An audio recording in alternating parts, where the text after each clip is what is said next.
Hello, and welcome to the premier Irish wrestling podcast based in Furhouse with two 18-year-olds.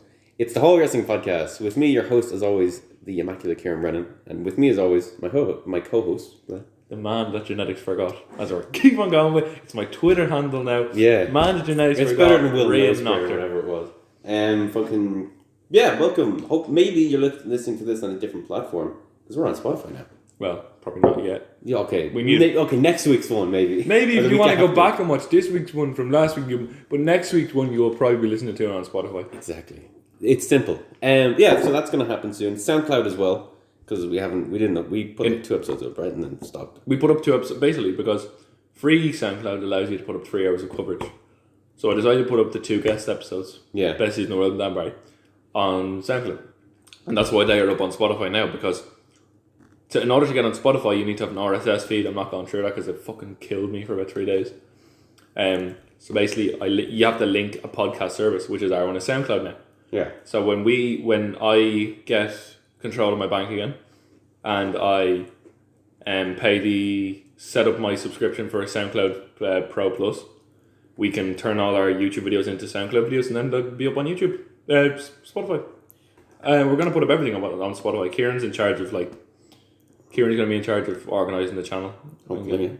And I'm in charge of... I've got a new... hopefully by next week we'll have a new logo as well. Yeah. Imagine having to cancel your credit card twice in a month. How embarrassing would that be? Sure. Okay. Big week this week. Well, Crown Jewel and the fallout from that, which we won't talk about news. We'll do all that in once.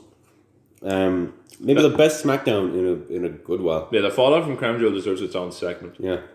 NXT, Dynamite, Raw, and just news on its own. First, though, we got this relatively big news. Orton's re-signed for 5 years. Orton has re-signed? Yep, just came out today. He tweeted about it. The 3 most dangerous letters in sports entertainment, #RKO, just re-signed with the 3 most dominant letters in sports entertainment, #WWE. Looking forward to pissing off with 2 dollar signs instead of S's. The #WWE Universe for at least 5 more years. Yeah, it's not the only Randy Orton news this week, because Did he say the N-word again? No. Thank God he didn't say the N-word again. But he pitched to Vince about having putting the label faction on FTRKO with the revival. Yeah. Vince was like, "Fuck no." A pity. Which is annoying. Cool. So they had a built-in finisher. It looked like a Dudley Boys 3D, but it was still pretty fucking cool. And they gelled so well together, because they are 3 wrestlers who do the fundamentals really well. They have fundamental wrestling ability, I'd say. We'll talk about that too. We'll talk about that at the end. Trinity Brawl, if you're not wondering. Me and Kieran finally got the chance to buy their on-demand service. Well, rewatch it. The free trial and rewatch it. I'm still yet to watch the main event, but in the first hour and a half I've seen myself down a can. Remember I said last night? You're an hour and a half in. Yeah, it's 2 hours long, right? Yeah. And they include the fucking intermission. All 15 minutes. I was skipping to see the bits, and Justy just pops up. I bet you Kieran's the kind of guy I watch. Kieran, did you skip the interval?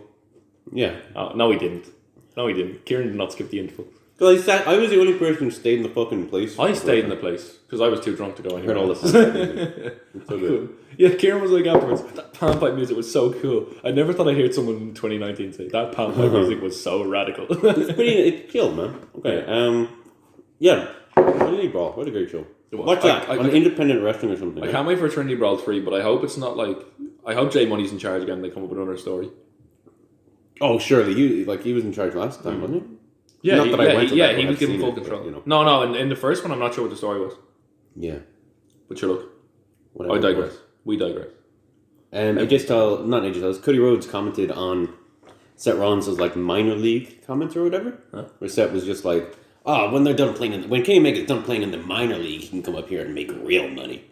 And Cody Rhodes is just basically like, yeah, sure. If you want to say that, he had a very level response. It was very good. It was just basically it doesn't really matter to me. It seems like if you ask the people in WWE face to face, they're like, no, it doesn't really matter. But when you see all the slide digs and all this sort of shit, they do care. But they just don't want to say it directly. They just use indirect means to piss off the others. I honestly can never tell. Because like if they do, they take a lot of shots, don't they? AEW. And honestly, I don't really care because I'm WWE on air don't, but on Twitter seem to a little bit. Yeah, I'm a wrestling fan. I just like all wrestling, so the more the merrier. Yeah. And personally, I pick and choose what wrestling I want to watch, but I watch most wrestling. I don't understand if there's any fans out there who will be like, I'm an AEW fan. I will never watch NXT. Because that's stupid. I know. Is there fans? I'd say there are fans like that. Yeah. I'd say they're mostly in the American bracket. Yeah. Like because they can go to the shows. Look, man. Because I only followed David Starr recently. He's making me hate WWE. The way he tweets about it, like I'm like, oh, he's right. I kind of am supporting a horrible company. That's what he did in that storyline. Yeah, that's what made it so fucking good. Yeah. You know, we were talking about Justy yesterday, where Justy tried to defend Jordan Devlin in like real life, and everyone started attacking him. So he changed his name to Just Independent and joined David Starr's movement. And after like he broke his neck in kayfabe on Sunday, he went to the hospital. Was like, just a strain. Gotta say, it's really disgraceful that like the healthcare system. It's just like, you're so good. Justy, you're brilliant. Keep talking, I have food in my mouth. Yeah. Well, it's because, like, David Starr, he made you believe that WWE was this big corporate blood money. And they could Which they are. Which they are. In fairness. But he turned it up to 1,000. In that feud, yeah, but he seems to genuinely believe it, which is like, the more he talks about it, the more I'm like, fuck, why isn't there a union? You should listen to his podcast. I definitely will. He's actually great. Look, have you heard about have you heard about the Weedy Independent podcast? I saw a tweet on it, but I haven't. It's fantastic. The latest one is with your man Paul Robinson. Yeah, he does it with there's a camera guy called James Musselwhite who's his co-host. I'm just looking up because I kind of want to buy his merch now. Look, here it is. Weedy Independent podcast. Is this like a weekly thing then? The part one of Paul Robinson's one came out, and it's brilliant. I honestly, as someone who doesn't understand equity, I don't know how to explain it, but it's a really fun and really interesting podcast. Yeah, he started meeting with a load of companies to talk about equity. He started to get in. He's meeting with a load of independent companies and getting. So he's doing some serious work. Yeah, considering he's a full-time professional wrestler, to be able to do this as well. Like, it is not. It's not something I'm an expert in, but it just seems like we need it. It's not wrestlers need it. I mean, if you're in work, you want to feel like you're protected. Yeah, straight up. Like I don't. You don't owe your employer anything. Yeah, they're making money off you, not the other way around. So anyway, what we talking? Where is this store? Where can I actually look at the proper stuff? What? Like independent David Starr merch. I don't know, but I'm going to buy a snapback at the next show. I don't wear snapbacks. No, I get a different thing, I'd say. I already have the top. Yeah, but I don't know. I like the quarter tip is nice. What is wrong with me? I cannot spell store. Should we do our event section right now while we're in a bit of a lull? Yeah, go on now. Basically, I was not able to watch the final three this week, even though I said I would, and I apologize. I just want to. I'm sorry that we're not giving out I feel like we're not giving like the full in depth like this because one of us as we did with 5th anniversary. Yeah, because 5th anniversary was something out of both of us were there, and it was a massive event. Divine. I want to shout out Emmy Alonzi. She had the best match she's ever had, and she had a great match She had a great match on Sunday in Fight Factory in the 6-man. She did a 6-man elimination match. Yeah. Hey, against Ginny and Defiant, she had a really nice finisher. It was like a rolling cut. It was really good finisher. I can't really describe it, but it was a great finisher. It was like, like a swinging fisherman's neck breaker. I know what you mean. And like Ginny throughout the match was just going, all right, little girl, and then calling her like little bitch. And there was like kids in the crowd. It was just like, I want to shout out Kanji because halfway through her match with Emi Sakura, towards the end, the ref had to call it about 5 minutes early. I'd say it was five minutes early. Because she snapped her arm in half. It was really rough. Insane. It was a clean break. Like, it was the people who saw it, because I couldn't see from the angle I was at, said it was hanging. And she had to. Foxy luckily was a trained paramedic. Yeah. And he got it set. And then she had surgery. That was probably referee should be. Like. Yeah, she had surgery earlier this week. And when she's recovered, I would gladly like to see her back in an OTT because she's a great wrestler. She was fantastic. Emi Sakura. Or should I say like Freddie Mercury, damn it. Joey Mercury's in the news. Joey Mercury's in the news too. Is he? Oh, for Ring of Honor. Yeah, he's in the news too. I don't know much about that. Joey Mercury and Freddie Mercury are two very similar people. Anyway, Freddie Mercury. Yeah. Because in AEW, she's the next in line for the title. She's fighting. Is she really? She's gonna fight at a. I'm surprised it's not Britt Baker. I know they had their match a couple of weeks ago. I know, but anyway, Emi Sakura fought Kanji, and apart from the injury, this was fantastic because Emi Sakura just got all the Queen greatest hits into the match. Yeah. While she was you know the way that move they do where they do the hoverboard. You know the Daniel Bryan's really good at. Oh, it's so nice. She had her in the hoverboard. You know when you like do a build up to it, you rock it. She was like, "Ayo." And then at the end it was like, "Ayo, ayo, ayo," and she as people were doing that, she lifted her up into the hoverboard. And then you know the way, when you're trying to like make the crowd like start clapping when you're in like a headlock or whatever. Yeah. You stamp the ground. She was like, and then everyone would start like, "Buddy, or you know." Yeah. That's pretty cool. It was fun. I really want to watch the show. I want to go back and watch every OTA show and do a review on it. And then, which I will do at some stage. Yeah, I think we should do that. Yeah. I'd personally like to do it. Maybe, I don't know. And anyway, we want to review Trinity Brawl as well, but we're just so busy. It's very hard to. Yeah. Anyway, Toni Storm and Millie McKenzie, like two of the best women's wrestlers in the world. You can't really go wrong with a 15-minute match with them. Like, and Millie McKenzie I met afterwards. Yeah. One of the nicest people I've ever met. Oh. She's very, very down to earth. And she was like, "How was the show last night? Was it really good? I heard it was fucking amazing." I was like, yeah, it was. I can't find do you know the independent thing you have? I can't find it. They sell them at shows. That's right. I can't get it online. I feel like I've seen it before. Also, in his bio, the linked page is theproductds.com. If you want, feel free to go buy that domain. Yeah, anyway. Like for $5, just like anyone who clicks on his thing can... What, because he sold it, has he? He hasn't sold it, he just didn't keep up buying it. Yeah. And he still has it in his Twitter bio. Anyway, enough David. That's weird. Enough David Starr for today, because he hasn't done anything this week. Yeah. David, you were great last week, but you're not. You're shit this week. Come on, like. I love you, David. Anyway. Get his nickname shit. David, I said all your nicknames in front of a crowd. I love you. Anyway. But then the final thing I want to talk about is the main event. Katie Harvey and Gazelle or whatever, Gisela. Queens, right? Yeah, against the Woke Queens. And the main talking point of this match was Debbie Keitel. Yeah. She cut herself open pretty bad. Like, her eye was bleeding pretty bad. And she didn't get cleared for her Fight Factory match. Really? She was supposed to face Katie Harvey, right, in a Fight Factory, and she wasn't cleared. Yeah, you saw Fight Factory as well. Yeah, but listen, we don't. Like, honestly, I'll talk about Fight Factories another time. But it was a great show, and it was very weird because Justy was a face and more than Hyper Heels. Yeah. That's all I'm saying. Anyway, Valkyrie relinquished her Irish Junior Heavyweight title at the show. But basically, Debbie Keitel came out with an eye patch on after Katie Harvey had she had her comeback match. Basically, she beat some person who was making her debut instead of Debbie Keitel. Yeah, and then Debbie Keitel just started beating the crap out of Katie Harvey with this new alliance. And then Valkyrie, who was a babyface in Fight Factory, came out to make the save and was like, "I don't know what to do," and then she turned heel. So they're Woke Queens in. Why did she give up the title down there? Because she can't defend it. She's had it. She's the first ever female winner and the youngest ever winner of it. And she's going places. Like, she's in WXW now. Oh. And okay. she's getting so many bookings that she just can't She just came out and said apparently she's only defended a handful of times since she won it a year ago. But her LJ Cleary, Flamboyant Fabio won the six person eliminator. Yeah. The fight was great. Okay, that tag match, Valkyrie pinned Katie Harvey to get her heat back. So basically, there was a 6-person eliminator.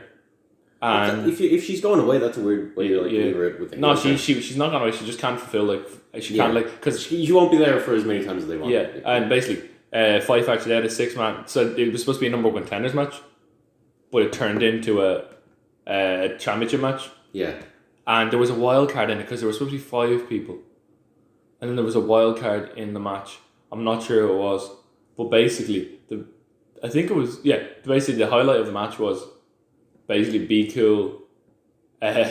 Be Cool was the LJ won, he's the heel. Oh no, sorry. Flamboyant Fabio won the whole thing.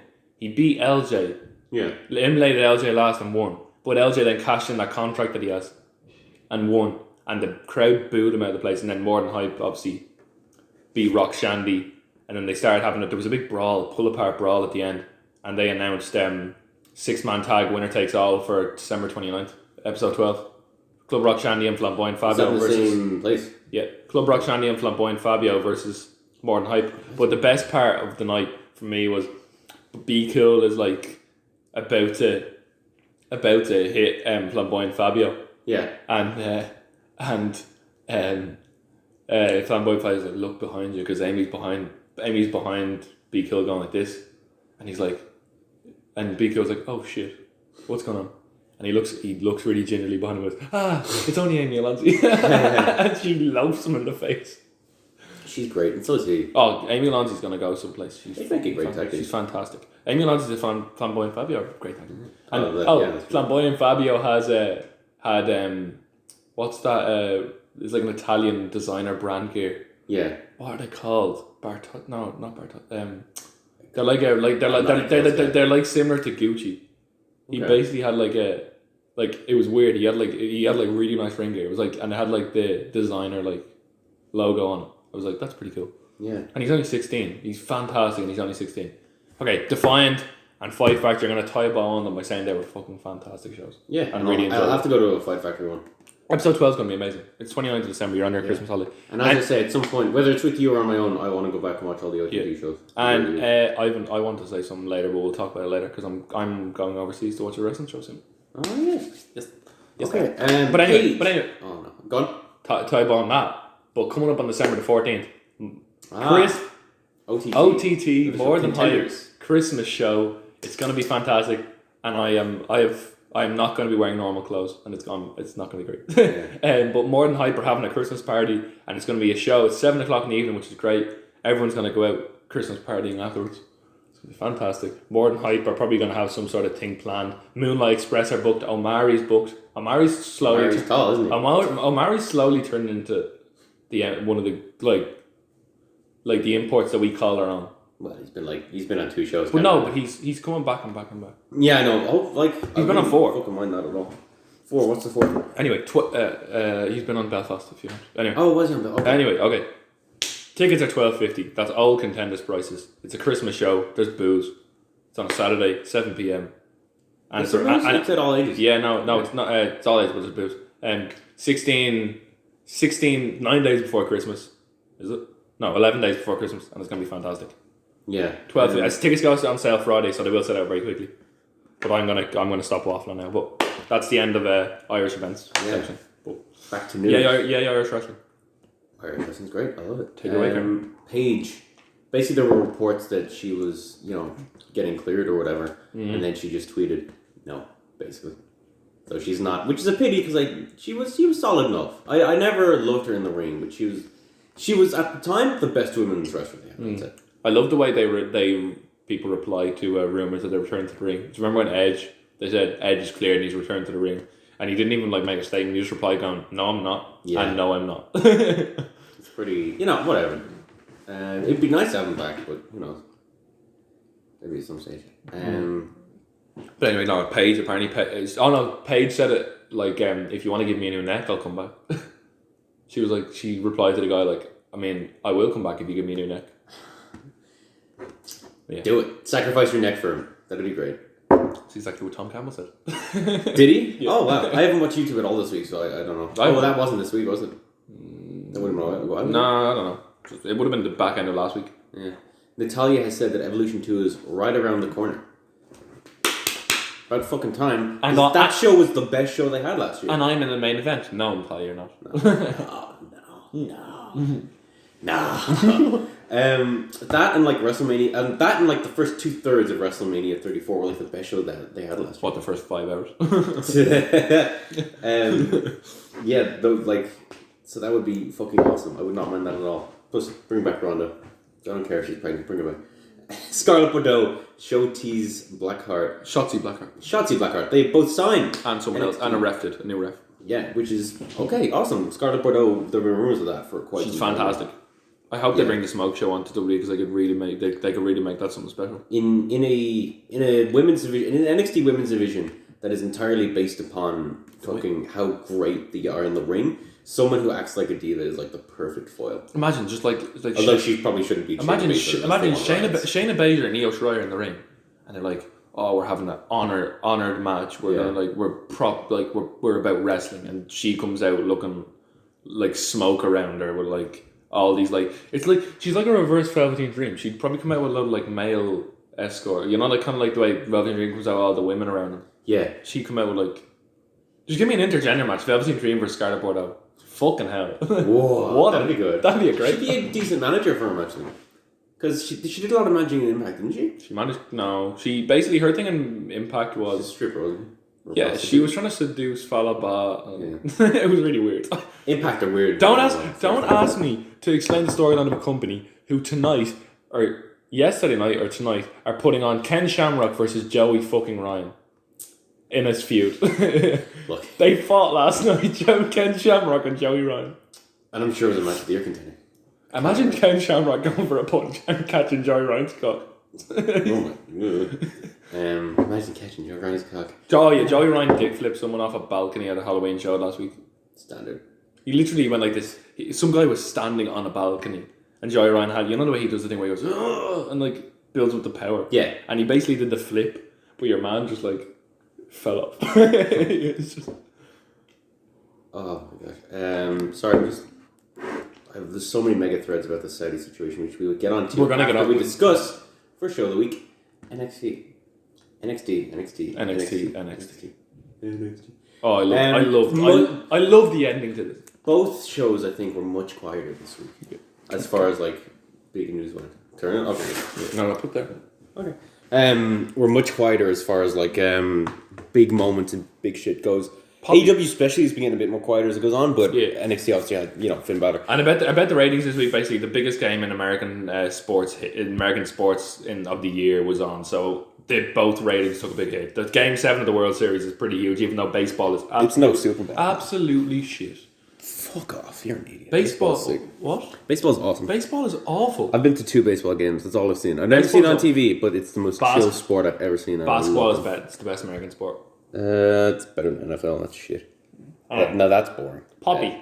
We get Poppy in it. Yeah, Poppy. I was so funny. So happy to see her. She's interesting. She's good on YouTube. Makes music now. She sang like in the intro to this. She sang an intro and then it blended into Io Shirai's team tune, which is fucking awesome. Poppy, it was weird to see Poppy. Io Shirai fantastic. Because we had Io Shirai versus Candice LeRae, which man. What a strong women's division where you can just take any of them and put them against each other and you're like, damn, that would be a takeover, man. Candice LeRae is really growing on me. She's really good. Yeah, she's been on the show for a while. She's into anal. Did you know that? Okay, we're gonna. Yeah, no, it's I was looking at. No, I wasn't looking at. I saw a clip. It was in some documentary of herself and Johnny Gargano, and I think Gargano said something about it, and she was like, "Edit that out." And Gargano was just like, "Oh, it's fine. No one's gonna care. No one's gonna watch this."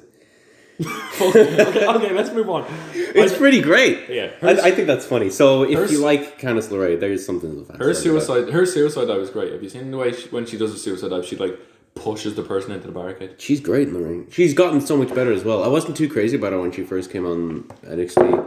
I thought she was just okay, but she's improved a lot. I think she was in the Mae Young Classic. Fuck's sake. Yeah, I believe so. Io Shirai beat her, of course. Io Shirai beat her with kind of then Rhea Ripley came out. The thing is, Io Shirai is one of them heels who doesn't win by cheat means. She just wins by brutalizing people. You have the heels, which is the best type of. You have chicken shit heels, and you have heels who are just that damn good. See, WWE have oversaturated the chicken shit heel so much that I just hate it.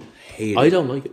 I don't like. I like a heel who says I'm gonna beat you because I'm better than you, and I'm just gonna like the kind of heel who doesn't break the 4 count. Yeah, that's the kind of heel you like. I like. But like, I just the kind of heel who fucking every heel in WWE wins by cheating. Yeah, the kind of heel who'd fucking drive your throat through the ropes. Yeah, it's just like it's the best kind of heel.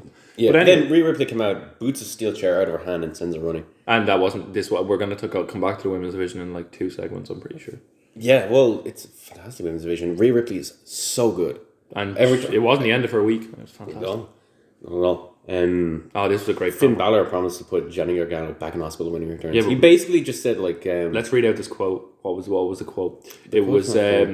I was the victim of someone who came along and put on a new mask along those lines, referring to the Fiend, which is great because you've got to like continuity reference to the other brand. And Seth Rollins was persuaded to join NXT this week. We'll see where that goes. I think he's going to turn. I think he's going to turn on the main roster at Survivor Series. No, but then he's his face. No, because remember when the fans, the main roster fans are turning on him. So they've been turning. Yeah, so basically he goes, "You turn my back at me, I'm going back to fucking NXT where I was good." Yeah, I wouldn't mind that. And then you get him cheered as well. But fucking. Mm-hmm. Yeah, no, he basically was just like, "You're gonna be watching me from your hospital bed, you prick." You're Johnny Wrestling. You're gonna be Johnny Watches Wrestling. Yeah, great line, really good line, absolutely fantastic. Great promo. Heel Balor has instantly captivated me more than face Balor. TMZ, and he was already my favorite person on the roster. Did you see the TMZ interview? See the hat he was wearing? No. Don't see the hat. No. He's like in an airport. And he's wearing like this kind of like, it looks like the kind of hat that like the boy from Up would wear, but like non-colorful. It was in black, but it looks like the kind of hat that had like a propeller on the top. Oh my god, it was hilarious. But anyway, he just goes, why didn't you see it coming? And his appearance on WWE backstage was really good as well. Yeah, I haven't seen the WWE backstage yet. Is that on there? Oh yeah, the promo battles are fucking cringy as fuck. It was like Booker T versus some American footballer. Well, it's Booker fucking T, isn't it? Like, yeah. But then, no, sorry. They had American footballer against Christian. And he was just like, right. The American footballer was like, "You're small." It's basically all. Got him good. No, but not like that. But like it was not the 90s, is it? Like this was a great match. Shane Thorne versus Bronson Reed. Bronson Reed, flipping hell. Bronson Reed is good. Reed won though as well. He had a top ropes but the power bomb from the top rope was great. Thorne came out of the blocks really quickly with just like running strikes. Really good intensity. It's one of the things you never see on NXT if you're just watching the weekly shows. Yeah, like if you're mid. Like before this, if you're just watching the takeovers, you wouldn't know. But like, they always have these like smaller names slowly make a name for themselves. Yeah, if your mid card's different tapings. Yeah, if your mid card's that good, that's great. I'm pretty sure it was at this episode that we got a thing where Pete Dunne and Pete Dunne and Tyler Bate were seen walking out of their car towards the arena, and then an interviewer came up and she goes, Pete Dunne was like, "Tell Damian Priest I'll be waiting for him." I guess we'll find out, won't we? Yeah. But that's basically what there was. I think there was a backstage segment along the lines of that. The women's tag team championships were finally defended, as they were promised to be months and months ago. Kabuki Warriors against my new favorite tag team, Dakota Kai and Tegan Knox. Team Kick. Yeah. Team Kick. Which is fucking sick. It's nice to see Asuka and Kairi back in the NXT ring. You know, when they were best used. The fact that they both have had ACL injuries just like bleeds storylines, doesn't it? You have built-in storylines into the like literally you target their knees. And that would be my fucking storyline. It's not the Seth Rollins who sells his knee every move again. Oh, but no, I don't want to shit Seth Rollins. I really like him. He forgot to sell his knee a lot. But like, do you remember in the WrestleMania match against Triple H? He was like selling the knee for half of it, and then he did like a top rope. He made his finisher the fucking knee. Remember that? The ripcord knee. Yeah. Anyway, it was a great. The Kabuki Warriors are very good. But the big moment was after this. Shayna Baszler and the rest of the four horsemen minus Ronda Rousey, they all came out. They started attacking her. Then Rhea Ripley comes out, and then she gets attacked by Io Shirai, Bianca Belair. So everyone's in the ring, and then Candice LeRae as well. Yeah, and then if you close your eyes and this voice plays, I'm pretty sure he does it every time he announces this match. Have you seen this on Twitter? Yeah. War Games! It's brilliant. It's pretty great. But that new thing where like I know they want them to move at a Full Sail, but that new balcony is so cool. Yeah, he looks like an overlord. He's just like War Games, and it was. Is this the first all women's War Games match? What a great move! Yeah, because every time there's a women's segment, everyone always brings up just how stacked this division is. Fucking awesome. As much as Regal's War Games announcement it wasn't the best War Games announcement of the night. Daddy Ciampa. We'll talk about you later.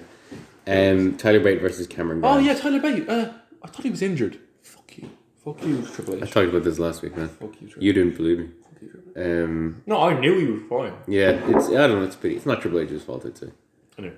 But like, I don't know. We're talking about. He was supposed to be at 5th anniversary OTT show, but then on the day of the show was pulled. Well, listen, so annoying, and they should have. Listen, they had a great match in this place, but it doesn't matter. But anyway, Mustache Mountain will be back You didn't. You were at the Will merch they? table for the match, so just shut up. That's true. Anyway. Will they though? I don't know. They will. They're in Fight Club Pro the night before the November 30th show. Is that the Outer Space Odyssey? Yeah. We'll see. I feel like they probably would have announced Anyway, no, they might do it like I don't know. Anyway, I don't know. I just like we're talking about NXT, so we're just. Yeah, I know. I don't know. I feel like it might never happen. Cameron Grimes, who was going to be known as the man who tries to end the match in 2 seconds every match. They really are like a worse version of Brock Lesnar for OTT, aren't they? What? They just won the title. They haven't defended it in like 6 months. They haven't even been on a show, except Trent Seven. I know it's not their fault. But listen. We're talking about Cameron Grimes. Yeah. Cameron Grimes. He beat him, which was very surprising. But no, he beat him because of an interference. Yeah, I know. Because Killian Dane came in and kind of distracted, and Grimes hit his cave in. The move, the cave in, is a really good move. Yeah. But he needs to stop going for it off the bell. It's kind of getting old now.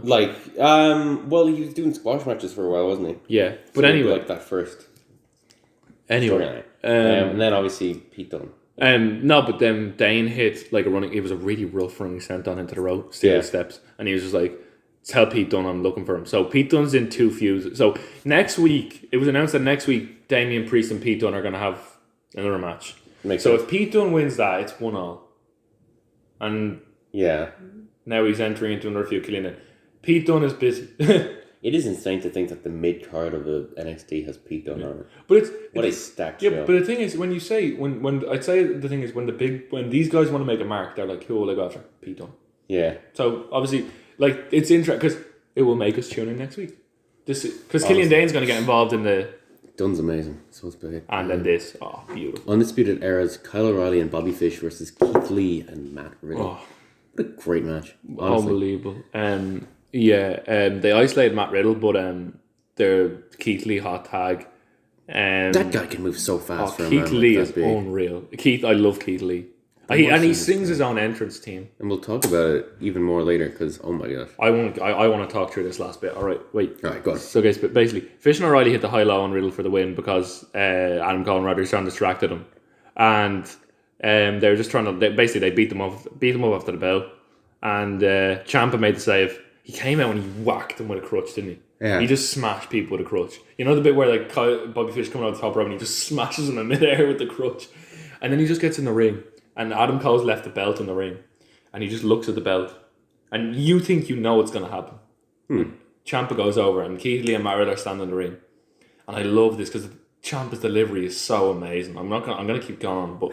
Ciampa just goes over, looks at the belt, pulls away though, goes to the mic and goes, "Goldie, you're going to have to wait. Daddy's going to war," and chucks the mic in the air. So that's a War Games match, right? Goosebumps, yeah. But who is going to join Lee? Well, Lee, Riddle and Ciampa, because we're getting Gargano against Balor at War Games. What if they... Okay, what if you have Gargano join that team and then Balor join Undisputed Era? No, leave it at... Either Dijakovic join them. That makes the most sense. Or Dijakovic join Balor Club. See, this is which I don't think they're doing anymore. This is why NXT is great. No, because did you hear what happened? What? Where they went, they go, Keith, you have Keith Lee, you have this week. Oh, that's where they planted the seeds. Keith Lee, they're like, you have a tag team match against Undisputed Era, pick a partner. And Dominic Dijakovic goes up to him and goes, I'll be your partner, let's do it. And he goes, nah, I want Matt Riddle. He's my mate. That's very sad. So Dominic Dijakovic obviously has a motive to join under a club. Yeah. Maybe he'll join Undisputed Era. Give him a fifth member. No, Balor Club needs depth. I want Balor Club needs more than one member. Yeah, but Balor Club, imagine. Well, More just depth. It needs. No, because fucking Gallows and Anderson are fucking losing their heat very quickly. I'd say they're not going to be in it. Like, can't imagine. I just think it should. What about Finn Balor, Seth Rollins, Dominic Dijakovic? Well, look, if we're putting all the best wrestlers together, like... Fuck it. Finn Balor, Will Ospreay... Kenny Omega, Okada. Anyway. There's a new Bullet Club. Now on to the... AEW. Dynamite. AEW. Alright, I just want to call out AEW for this before we go into these this. fuckers. What did they do? What are you doing? I referenced it in our Spotify announcement, but fucking hell, when they were talking about an announcement earlier and they were like, hint, it's not a video game. Hint. Yeah.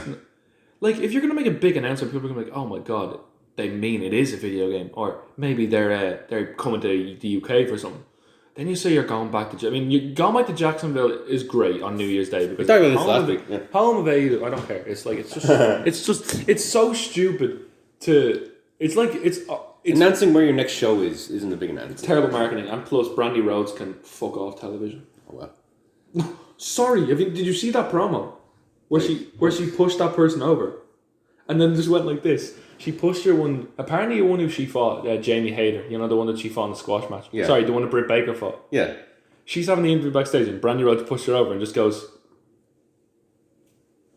Then walks away. And apparently she's joining the women's division. Yeah, well, that's not a surprise at all. Oh. She'll make it... Maybe she'll make an okay Stephanie McMahon heel. How could she go from a person who was promoting, like, having deaf people at their shows and having rooms for people that... like, are good for hearing, to being to what? To being a self-indulgent owner/wrestler on the show. Yeah, imagine You're owning... going to reference Stephanie McMahon here, aren't you? Imagine someone owning a company and inserting themselves into it. No, but I'm just saying... Every wrestling company. It shouldn't happen. In fairness. It shouldn't happen. Well, like, you have Cody Rhodes having a world title. Yeah, but Cody Rhodes is a good guy right now. But he doesn't go out and... He doesn't... Yeah, so what? You can't, like, go on the show if you're a heel. But I'd say if Cody Rhodes is a heel, he'd say, sorry, I do not want to be on any, like, things that make us... The Young Bucks, Kenny Omega, and Cody Rhodes have consistently had, like, the most screen time on AEW, and they're all the fucking owners of it, in fairness. Yep, but, yeah. Like, if Tony Khan got a storyline, or if they had, like, a Ryder Russo, like, be world champion like they did in WCW, then it's too far. But right, let's just, like, eliminate all that. Brandy Rhodes is not good enough to be in a wrestling ring. Yeah. Simple as. Like, I don't know. I haven't really seen any of her work, to be honest. Simple as. But all right. We'll have to wait and see. She seemed like a nice person. On to the good bits of Dynamite. Hangman Page versus Sammy Guevara. It was okay. I don't know. Spanish god. Didn't really do anything. Great finish. This crowd was a little weaker than usual, I thought. Which doesn't help. Well, like, a lot of wrestling moments they had the just Halloween. okay can be masked by a really hot crowd. Hangman Page did like Sammy Guevara looked like he was going for a running move, and then Page hit the buckshot lariat for the win. That's a great finish move. Yeah. Page is showing tendencies that he's turning heel. I would have preferred Guevara to win as well. Hangman Page might turn heel, but we'll see. I probably should have turned him heel a while ago. I think Hangman Page is going to join the Inner Circle. That'd be 6 members though. That's a lot. Yeah, I know. But anyway, Akira Shida versus Sana, or is it? Shanna. Anyway, I like Hikaru Shida is really good. This women's division isn't the best. Yeah, it's not great. We've talked about this before. Can we just say? Because I don't really like Nyla Rose. I know we probably sound really bad not talking about much, but like most podcasts probably didn't talk about this match. It's just straight up like it's. I didn't have time to watch the full show again, which like it doesn't help that I can't record it because it's not on like a station. Yeah, you have to get like extra channel things. Yeah, but anyway, I had to watch it on YouTube highlights. Shida hit a running knee strike. Rio is supposed to be great, right? Yeah, people love her. Hasn't impressed me at all. I've only seen her on Dynamite, so I can't speak for like her work outside of it. Can't speak for her work even in the pay-per-views. Has not impressed me at all. We're just waiting. Do you remember when you said like Matt Riddle hasn't really impressed you, and then he had that breakout match? I really hope this is the same case with the women's division as well. Oh, that's the hope. Like it's like that. Because they need, like you said Matt Riddle and Ricochet didn't impress you until they had a breakout match. He still hasn't had the best one. But Matt Riddle had that breakout match a few weeks ago. Let's hope all of the women's division get some sort of... It's not impossible, but just a lot of the time when people go on about someone like this, for me it never lives up. Like your Rusevs. Give me a great Rusev match, go on. Roman Reigns in the cell. Oh, nah. It's not a great match. Got you. It's not a great match. I'm joking. Okay, thanks, bro. I don't. It's free on YouTube. There's a reason why. They have a lot of free matches. They always do that now. Every time they're building this pay-per-view, they just throw a free match from the said pay-per-view. That's totally fine, I think. Because, like, who is paying to watch? Who's paying 13-year-old? They have some good matches up there. So they have the triple threat from WrestleMania with the 3 women. They have the Daniel Bryan triple threat at WrestleMania 30 as well. Yeah. Which is one of my favourite matches ever. But anyway, Hikaru Shida won with the running knee strike and got her win back. But I didn't really remember much from this match, unfortunately. Yeah. It sounds really bad, but it's just the way it is. Like, I don't know. It doesn't help, of course. Like the WWE women's division you could argue like a lot of the time in ring isn't the best, but the storylines with like Becky Trident, because they're just starting, they don't have any real storylines yet. Yeah, that's I think the biggest flaw. I love to see a year from now what their women's division is like. Yeah, who's going to be on top? They need a mid-card women's feud as well. That's when they need the depth. Which is I don't think you need but like necessarily. Hopefully in a year's time they will have like in a the 2-hour option show to do that. They have the option to do. Oh yeah. Like, but in a 2-hour show, I don't know if you could fit it in. Although it would be nice. Because WWE could make 5 or 6 feuds with their women's division if they wanted to. They could have They could. They shouldn't. But I'm just saying. Like, if you're bringing in NXT, I'm just saying, like if we're comparing it to AEW. Okay, yeah. Anyway, this was a bit weird. WWE have consistently have enough for both a Raw and SmackDown feud. Yeah, this was a bit strange. Santana and Ortiz attack the Rock and Roll Express. Why are the Rock and Roll Express here? Were they mates with Dusty or something? No, they were presenting the belts to the winners of the main event. But like, why are you bringing them in? Because they're just more names that are associated. They're 70-year-olds who flipping like do like Canadian destroyers and shit. And Ricky Morton. Were they mates with like Cody's dad? Dusty? Yeah, probably. They were in that territory days. So anyway, they're probably if they're in the territory. Like your man Ricky Morton's famous for like bleeding and wanting to take mad bumps through the stage and shit. So obviously Santana and Ortiz, they've had the tag belts. What do you think? Well, we'll talk about tag belts later. Actually, anyway, what do you think they look like? Yeah, they're okay. I'm not. They're probably the belts I like the most out of any AEW belts. Yeah, I don't like the main title particularly. Santana and Ortiz look like... I think it's very busy looking. I don't like the women's one at all. Santana and Ortiz look the kind of guys you see outside a nightclub. It's just not a photo. They just look... They're good. I like them. I really... I hope they... I don't know what they're called. Do they have a title? Oh, they're known as Proud and Powerful now. Really? Yeah. LAX was such a good name. Anyway. Much better. Even like... Just buy it off them. Yeah. Anyway. Young Bucks made this up. No, yeah, but they powerbombed Ricky Morton through the stage. Well, they did some sort of bomb. And then the Young Bucks made the save a bit late, lads. He was in the air for about 5 minutes. I don't know. It was okay. The Bucks, presumably it'll be the Bucks versus LAX or something. You know, at Full Gear. Yeah. When is that? November 9th? Oh, wow. That's this week. Wow, okay. So we have AEW and Logan Paul versus KSI. Yeah. A pro my brothers wasn't that James. KSI and Logan Paul in a professional boxing fight. There was ex-world champions on the undercard. It's happened before. It's not done. They both look like they're actually decent boxers now. Logan and KSI. Yeah, they actually look like I'm sure any actual boxer could actually kill them. Yeah, well, that's obvious. Yeah. But there's a reason they're fighting each other. But they are selling out the Staples Center, so fair play to them. Anyway, we're not talking about that. Imagine. Now time for the Rick and Morty segment we were promised. Yeah, this was live action, wasn't it? Well, this was live action, like it wasn't animated. This is brilliant. Yeah, it was best friends and Orange Cassidy dressed up as Rick and Morty. There was two. Was there two Ricks or two? There was two Mortys. Yeah, it was two Mortys. No, there was two. No, there was two Ricks. Yeah, because there's multiple Ricks in the show. And on what is that? Did you see the? Oh, you would love it. Did you see the Being the Elite where they had the Halloween special? No, I haven't. Oh, you've got to watch it. Honestly, it's amazing. Basically, in this week's Being the Elite, the Beretta was like, I told you I didn't 3 weeks ago. I didn't want to be Rick. He's just. You don't want to be Rick. He's the best person. Yeah. Anyway. I can see why you wouldn't want to be Morty, but Rick's like the best one, you know. Man, I hope that show's good when it comes back. It was them against QT Marshall and QT Marshall was the guy who's. Any noise you heard there, by the way, is like moving stuff because Rain's getting a new bed. Because he broke it from all the sex. Do you remember? I'm kidding, he's a virgin. Go on.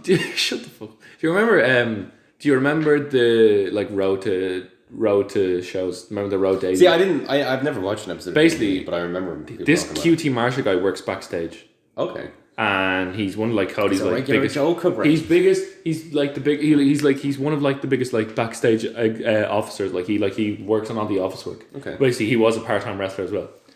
So John Silver, Alex Reynolds, and QT Marshall, because they're finally giving QT Marshall like a bit of a wrestling role against Trent Beretta, Chuck Taylor, the best friends, and Orange Cassidy, dressed as two Ricks. Orange Cassidy and Chuck Taylor were dressed as Rick, and Trent Beretta was dressed as Morty, and it was very funny. And Orange Cassidy did his hands in his pockets dive with two people, which is insane. At OTT, they have people who like help catch dives. You got to complain. Orange Cassidy could have done that, and it would have been amazing. Dude, who gives a shit? Anyway, it's comedy match would be cool. Anyway, but it was amazing. It was great. The wigs kept falling off. It was hilarious. Well, yeah. Orange Cassidy doing a dive in like a Rick outfit. It's cool seeing Orange. I do like him. I like that. That's my fit. What's it called? Soul food. They have such good moves. It's soul food into the half and half. Half and half's like it's like this thing that's like half cream and half milk in America. Okay, sure. Yeah, it's just like their moves are just like because they're obviously big like southern guys. Texas. And I think one of their moves is called have you heard the call? It's like a shucky ducky. The shucky ducky quack quack. No, it's the shuggy. Shucky ducky quack quack. It's a shuggy ducky something knee, but it's really good. And they hit slice. What did they hit? What did they hit to win? Was it slice bread number 2? Yeah, it was. No, it wasn't. It was strong 0. Yeah. Best friends put silver away for a strong 0 for the pinfall. This was quite fun. Yeah, no, it's not a surprising result. But it put over Rick and Morty as well, so fair enough. I think Rick and Morty's already over. Yeah, but it put them over. Cody and Jericho. This was great. Signed a contract for their full gear main event. So basically, at the start of the show, was this the main event? No.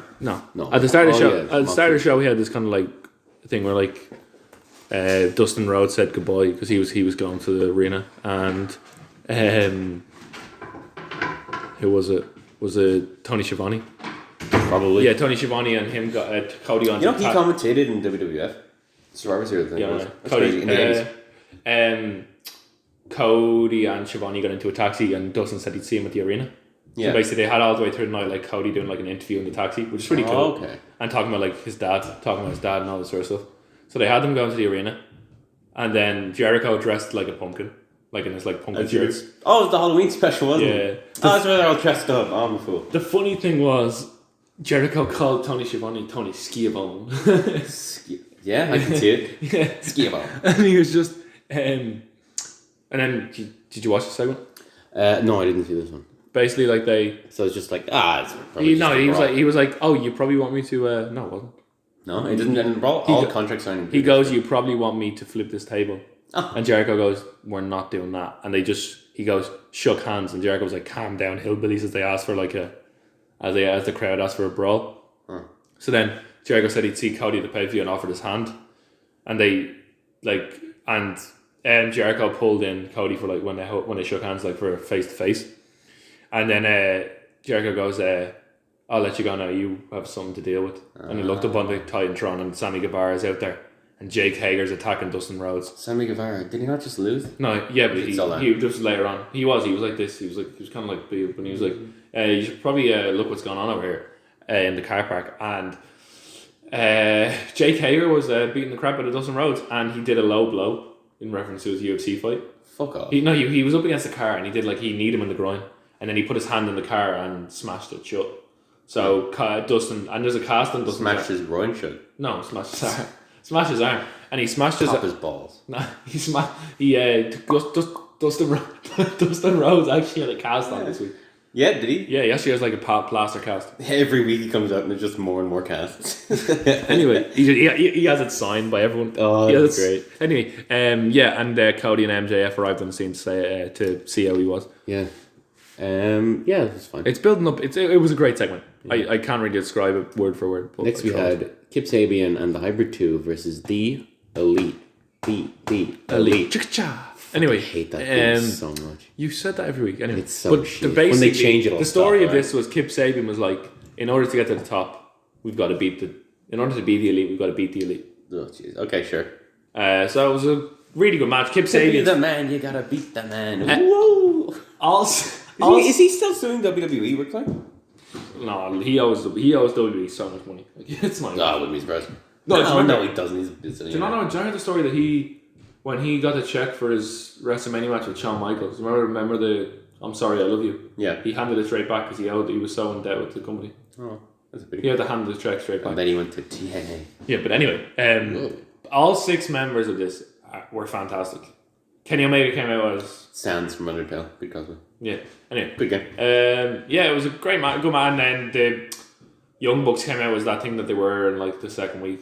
You know, the Street Fighter kind of thing. Oh yes, that wasn't a weekly show, was it? Wasn't that? That was Fight for the Fallen or what was the games one? What was the games one? Street Fighter or something? No, what was the games conference? The one. Oh, the games conference. No, remember the. E3 or something? No, where they had like the Michael Nakazawa street fight with all the like video game and the Lego. What was it called?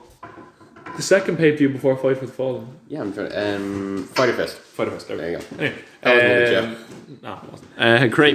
Great match. Obviously, as you'd expect. Yeah, it's kind of the V-trigger has to be the most dangerous move in wrestling. Yeah, I prefer Seth Rollins' version. Did you? The knee. The ripcord knee. Did you see Joey Janela's side of the V-trigger last week? Where he just like lay on the rope. Oh, yeah. It was fantastic. We didn't get to talk about it last week. Yeah. V-triggers. One wing danger. Evans away for the win. Sorry for the noise. He has no consideration for that. There's a podcast going on. Santana and Ortiz appeared in the stands and like pulled the Young Bucks into the crowd. They had like masks on. They love their masks. Whatever. And then they just beat him down to Omega made the save, of course. Yeah, solid. There's a whole lot of beat downs and then making the saves, isn't there? Yeah, it's whatever. This was great. Peter Avalon came John out. Maxley. John Maxley. Yeah. The librarian came out and was like, "Shh! I went to this library and I saw this book." And then all of a sudden you hear John Moxley come out. He paradigm shifts Peter Avalon. Yeah. And then just goes on a brilliant. He goes on a brilliant promo. He's like, "I'm the baddest son of a bitch in this cage, and I'm the sickest son of a bitch in this cage, and there isn't a person in the back that's going to prove me wrong." And the emotion was brilliant because obviously he's angry that it's an unsanctioned match, not going to count towards his record. But he said, "The blood. Be careful what you wish for, because the blood of Kenny Omega is on your hands, Tony." I hope it lives up to it. I really do. I don't know if it will. Though. He told the Turner executives to stay out of his way as well. Yeah, it's brilliant, fantastic, unreal. I really hope it lives up to. Do you hear that there's a rumor that do you know the main event is like there's judges? Did you hear about this? What? The main it's if there's a draw, it's basically like a UFC. They're doing judges.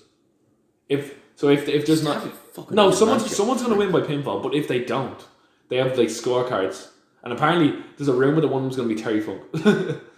I hate that so much. But anyway, just have it be fucking time limit draws. They're so shit. Anyway, I hate them. If you want a time limit draw, this for Jericho Cody. If you want a time limit draw, have an Iron Man match. Yeah. And did you hear about the unsanctioned?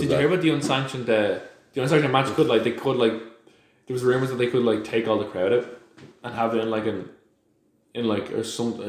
Oh no, that would be organization. Oh no, sorry. There was something where they're gonna put the lights up. They're gonna have the lights up and they're gonna have like people packing up and shit. People, because it's not part of What? Like, what do you mean packing up? Like, is this the main event? No, Moxley and Omega. When they go backstage, there's gonna be it's unsanctioned. Yeah, they're gonna try and make it seem like it's not part of the show. Where they're gonna be like beating the crap out of each other and there's gonna be no ref. I don't know. Apparently, they're just trying to make. How do you win then? Do you win by pinfall or? Listen. I've no. Dave Meltzer was saying there's rumors about like how they're going to book this. Well, look it up. Look, I hope that judges thing isn't true. I'd assume the unsanctioned match is just like a way of. The judges think it's true. I hate that so much. But anyway, AEW was solid, but NXT wins this week. Was that the main event? I thought there was something else. Yeah. Oh, it was the tag team championship finals. You dope. Sorry, it was new champions. The crowd was dead. I called it, didn't I? I said it. I called it. I said it as well. Yeah, the crowd is dead for this. It was a great match, but the crowd was so dead. Basically the big boiling point came when Pentagon hit a powerbomb on Kazarian, right? Yeah, he drove him through a timekeeper's table, and it looked rough. And the best bit, right? There's a camera shot of Kazarian, and he's looking down. Right, he's looking down on Kazarian, and Kazarian's just there, and the cable, one of the cables from the camera, is in his mouth. So he's like out cold, and the cable's like in his mouth. Was there judges for this? No. So why you? No, because has it been officially said there's going to be judges? Look it up, because I'm pretty sure there's. All right, I will. But anyway, it was a great, fast-paced match. But the crowd was so dead. The Lucha Bros went for like I said, the weakest crowds they've had so far. The Lucha Bros went for a double stomp pile driver, but they didn't get it. And Kazarian finally made the save when, basically, Scorpio Sky rolled him up, and Kazarian held off Phoenix for the win. So SCU are your new AEW this World the Tag Team Champions. The judges thing. Yeah, Terry Funk. Fuck off. That's so shit. When that happens, it's gonna fucking kill my buzz. Anyway, okay. Lucha Bro, they won, and Scorpio Sky celebrated with a lot of kids who were chanting SCU in the front row. Yeah, fair enough. I'm happy that they're tag champs because they're fantastic. So am I. It was a great storyline. They're fantastic. All right, WWE's big pay-per-view this week. A lot of news surrounding it. We'll get to after it, but just before, I think it was a day or two before it happened, they announced that we were getting the first ever women's match in Saudi Arabia between. Well, that should be shown. Now, rather than have a fantastic match, like rather than bringing out the big guns, rather than doing your Sasha Becky, your Becky Charlotte's, Bayley, Shayna Baszler, we got Lacey versus Natalya. Yeah. Well, come on, and a babyface versus babyface as well. It was a babyface versus babyface, and they tried to have like a technical masterclass. Anyway, but don't let that distract you at all. From it's a big man. It's a big deal. They fought in XXL t-shirts. It's a big deal. Did you say? Yeah. Saudi Arabia are still arresting women protesting for their rights. Yep. So fuck off. It's publicity, it's PR, which is what all these shows are. It should be a big thing that women are allowed to do something. Women should be allowed to do what they fucking. You know what? No, like this on its own, I would be like, okay, fine. It's like they're not gonna jump to like 100% equality overnight. It's got to be small steps, and I get that. But it's still like women are still being arrested for this shit. Like it just reeks of PR. All of these events just reek of PR. Because it's the beautiful city of Jeddah, and they keep screaming how progressive it is. Yeah. Fuck off. Well, wait. Progressive is fucking... So we're covering this match now. Okay, listen. No, we're not covering this match now. Okay, yeah, fuck it. Fine, listen. It wasn't the best. Natalya wins, but it was Natalya was choking up. But fuck you to whoever in the crowd threw a bottle at Natalya during her entrance. Look, that's going to happen. It happened to Lacey as well. Anyway. Not everyone's going to be in support of it, but it's still... They had a few technical holds, and Natalya won with a sharpshooter, and they hugged and shit and cried. Yeah. And some women were happy. I think one woman cried. And that's all... And that's great, obviously. They had so many promo packages on Monday and Friday about people like talking about it in the crowd. And stuff. Yeah, and I understand that a lot of people, especially women in Saudi Arabia, don't agree with the government's policies. It's not the public's vote, it's the policies of the government rather than like what people actually think. But I hate when they scream out progressive it is when it's like, no, because progressive is when it's 100% totally normal and accepted by everyone in the world that people are trans. That's progressive. Accepting all like, however many genders people say there is, that's progressive. Having two women fight in like full body suits and ridiculously sized shirts, that's not progressive. You know? Frustrates me. But anyway, Natalya won, and it was very emotional, but let's move on to the rest of this shit show. Yeah, alright, let's go. Come on. Pre-show, we had 20-man Battle Royale, winner to face AJ Styles for the United States Championship. It's a Battle Royale. It was a Battle Royale. Eric Young was in it, which surprised me. Basically, the dominant thing was basically like Eric Rowan and Luke Harper were basically like cleared house. Yeah. And then Umberto Carrillo, Eric Rowan eliminated Luke Harper, turned on him, and then Carrillo eliminated.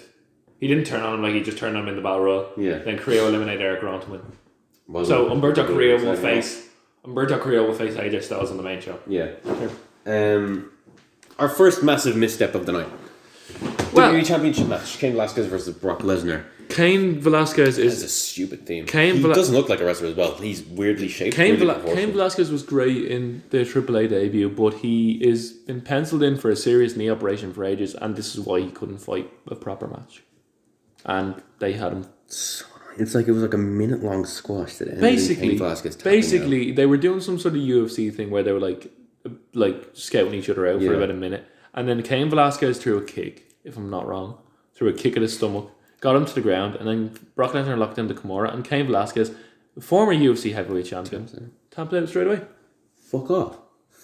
Apparently he signed like a big deal or whatever, although we haven't seen him since. Yeah, because apparently he's a lot of respect has been gained for Velasquez because he stayed back with everyone after. Oh, I'm sure, but like because he didn't go on like those private planes like the rest of the higher up dickheads.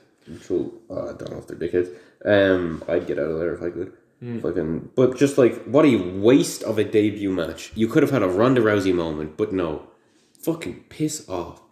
He tapped out. It wasn't even like a knockout victory or something. He tapped out. Yeah. So fucking stupid. Yeah, I don't know. Listen, I don't know about you, but I don't really want to talk about Raw. I think we're going to do Raw. Raw wasn't. Raw. We'll talk about the one bit of Raw that was good, and then we're going to talk about this. We're going to talk about SmackDown. A little bit of Raw. And we're going to talk about the Super Show. We're going to talk about the Super Showdown for about 15 minutes.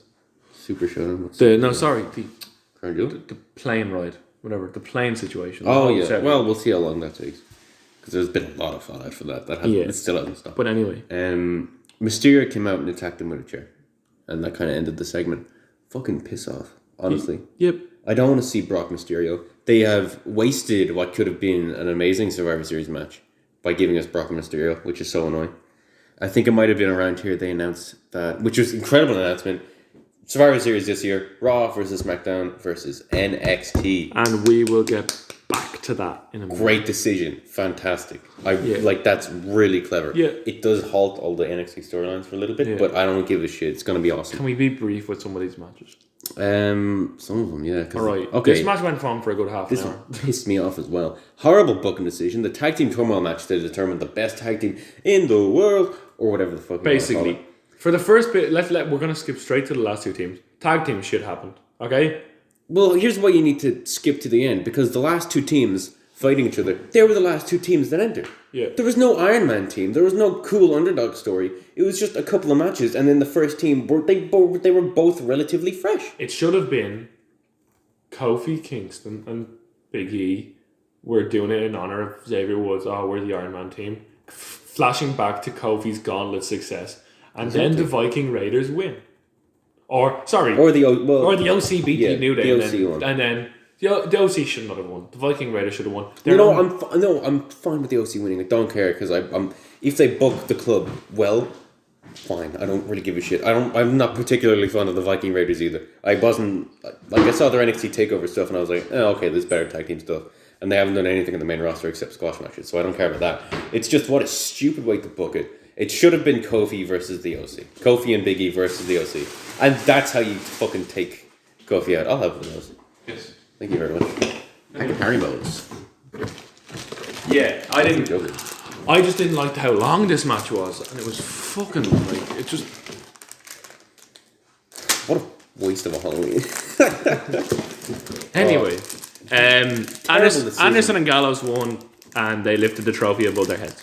I don't think they had it wrong, did they? And then Shane McMahon came out and cashed in. These Saudi shows are so frustrating. They're so bad. There hasn't been barring the first Saudi show. No, you know what? There has not been a single Saudi show that didn't have massive controversy surrounding it. You had originally it was because of women. Then you had Khashoggi.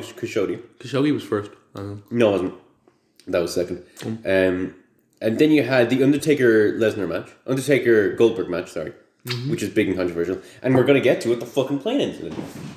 What is happening? Anyway, Anderson and Gallows win. There was just no. Kieran's saying what's your main complaint? There was just no story in this tag. In this tournament match, the last two teams were the two freshest teams. What is the point? What is the point? Let's go on to a bit of positivity. You know what? Yeah. The man who comes around, probably the best match in the show. This man is like Santa Claus. Just pure work rate. Mansoor is like Santa Claus. He only comes around once a year. Mansoor, he looks like Sarah Rollins, doesn't he? And they forget about him. Mansoor versus Cesaro, really solid match. I was really happy with this, I gotta say. Cesaro is brilliant at making someone look a star, and the first singles match that Cesaro's had in a long time where I've been like, okay, I can see why people think he should be a champion. Ilya Dragunov to NXT takeover. Oh shit, yeah, that was amazing. Yeah, that's fair enough. Anyway, Cesaro was brilliant at putting people over, and let's just be honest, Cesaro carried Mansoor in the match. That's unfair. No. Cesaro was definitely the person who called the match. I'll just say that. Well, they all get super produced right now. Unless it's Cena who calls it. Anyway, Mansoor's facials were fantastic. I'm gonna give him props right now. His facial just like Seth Rollins, and it is disturbing. His facial expressions were amazing. Basically, the story was Cesaro was wearing some streetwear. Streetwear. Yeah. And it always looked like Cesaro was going to win. Everyone was like, oh, of course Mansoor is winning. But Cesaro got some serious near fall. Yeah. Mansoor was easy picking. Yeah, Cesaro went in for a gut wrench powerbomb, but the babyface counted into a powerbomb, and then he had a really nice moonsault and got the win. And then he did the exact same promo he did at the last one. And now he's going to be forgotten until next year. Well, that's fine. Whatever. He loses on NXT a lot. Okay. Okay. Here's another stupid fucking... I liked the guy as a boxer, but this was stupid. And the ending where he no-sold the fucking power slam, really annoyed me. He had a great entrance, Tyson Fury. This is Tyson Fury, Braun Strowman. Mm-hmm. He had a really good entrance. He's a big showman. And he actually clearly trained for this. Mm-hmm. He's actually seemed like he's okay in there. But the ending is very frustrating. Because it was... Not the punch, I hope. I think the punch. He did a drive-by. No, well, that was, yeah. Yeah, but like, he's a boxer, so he's obviously going to win with a knockout. Well, it was a count out. It wasn't. But he should have knocked him out clean in the ring, is what you're saying, isn't it? Exactly. Why would you? I'm sorry for eating all your hairbos. You're fine. Oh, that's not it. Don't even know. Well, yeah, he should have won with a knockout in the middle of the ring. He should have done where Strowman wouldn't have been great to finish. He goes for a clothesline, and Fury ducks and just hits him with a right hook and knocks him. Much better than just like because it was Strowman go. They were both out of the ring. Tyson Fury went in. Strowman climbed up the apron. Bang! Right hand. Big Show finisher, obviously. That's what they were clearly referencing. Yeah. Well, anyway, what happened after the match was annoying. And countdown. The countdown was annoying. Strowman goes into the LT back, hits the power slam. Fury gets up straight away and goes around and goes, "Come back, you pussy." Look, it's over. It's done. We don't have to see this again. We don't have to see horrible homophobe, sexist Tyson Fury back. So that's totally fine. Fuck off. Get out of here. I love Saudi Arabia shows. They're the best. We then had... AJ Styles. I didn't see this match. Because I think this was like when I tapped out. It was very good. I was like... you said on the count you're just going to go. Fantastic this one. Yeah, I watched some stuff later. It was great. AJ Styles defended the championship against Roberto Carrillo. Mm-hmm. They're pushing him hard. Really good. He's going to... They pushed Cedric Alexander and Buddy Murphy hard and they didn't go anywhere, so... Yeah, they had Buddy Murphy beat Daniel Bryan. Buddy Murphy also, yes. I don't know about Cedric. They gave him a mini push. But it was so stunted. Anyway, this was just a typical, like, Styles match. Like, it was really good. Really good. Yeah. Really clean. What do you expect from Styles? Styles is a good wrestler. He's going to make a good match, presumably. Yeah. Really clean. From a form. Unless it's Kevin Owens. From a form wins. Kevin Owens should be in the War Games match. Okay. Triple H said there's more to come. Yeah, did he? Okay.